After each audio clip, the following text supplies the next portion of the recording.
విమానం కిటికీలోంచి బయటకు చూసిన 24 ఏళ్ల కుర్రాడు, నాన్న ఇల్లు వెనుకకు వెళ్తున్నాయి చూడు అని అరిచాడు. నాన్న చిరునవ్వు నవ్వాడు. పక్కనే కూర్చున్న ఒక యువజంట 24 ఏళ్ల చిన్నారి ప్రవర్తనను జాలిగా చూసింది. అప్పుడు ఆ కుర్రాడు మళ్ళీ అరిచాడు, నాన్న అక్కడ కార్లు ఎంత చిన్నగా ఉన్నాయో చూడండి. తండ్రి నవ్వి తల ఊపాడు. చిన్న పిల్లల ప్రవర్తనకు ఆ దంపతులకు మరింత చిరాకు పడ్డారు మరియు వారిలో కోపం పెరగడం మొదలైంది.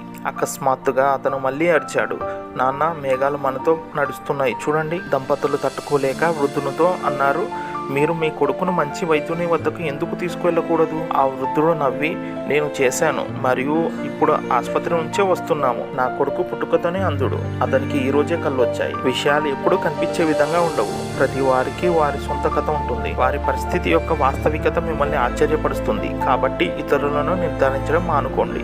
కథ నచ్చితే లైక్ చేయండి, షేర్ చేయండి. మరిన్ని విషయాలు తెలుసుకోవడానికి సబ్స్క్రైబ్ చేసుకోండి. మిస్ కాకుండా ఉండడానికి బెల్ ఐకాన్ ప్రెస్ చేయండి. Thank you friends.